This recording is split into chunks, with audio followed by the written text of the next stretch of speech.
What it do, everybody? Welcome back to All Sports Media TV. I am your host, KJ the Great.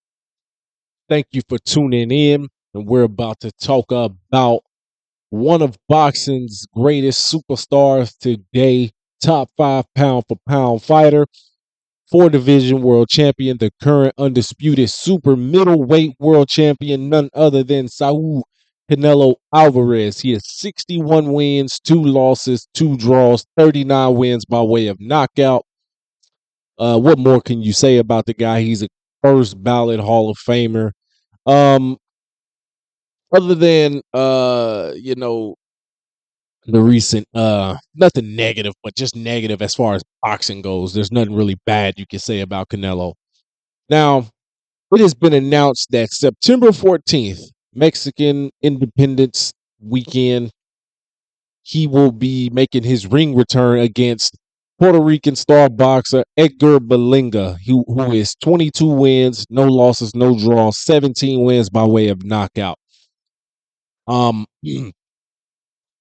talked about this fight a while back, that it was a potential that it could happen, and that uh, this would come on for a lot of people as, a good fight. The Mexican Puerto Rican rivalry will be there. So you have that.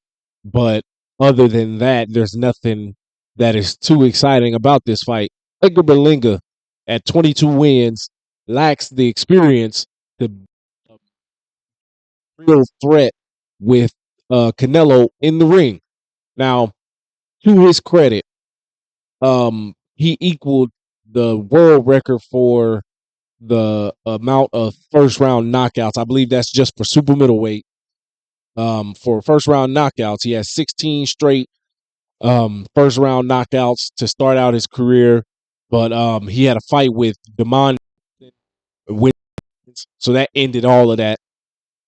No knock on him, but he got the win. Now he was knocked down on it was the undercard of Wilder Fury 3. He was knocked down in that fight that he had on that card, but he got back up and won the fight. He got back up, composed himself well, and won the fight. Um, Canelo Alvarez, in his last fight, he fought Mexican star boxer, you could say rising star boxer, Jaime Munguia, who um, moved up to super middleweight. He fought Sergey Derevyanchenko. It was a struggle for him in that fight, but it was pegged as ESPN's fight of the year for that year, for 2023. So he had the fight with Canelo, and I picked Canelo to win that fight. Honestly, I didn't think. I thought Canelo might could have got a stoppage in that fight, but he knocked him down. He knocked down Jaime Munguia in the 4th round, and it seemed like he didn't want to punish him too much.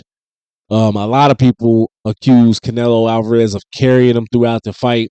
And we've seen that before in boxing, where a fighter knows his dominance and is able to dominate and turn it on, but he'll carry the other guy to make it interesting. And that's what pretty much what it was, in my opinion. He didn't it was either one of two things. He didn't step on the gas, or where he's at in his boxing career, boxing life, he just couldn't step on the gas and get the knockout. Now, mind you, Canelo Alvarez is 33 years old, but 65 fights on his body. 65 fights equals up to hundreds of thousands of miles on a car. He's up there in boxing years. Now, that could be a reason why he couldn't get the stoppage, and he hasn't gotten a stoppage in his last 3 fights.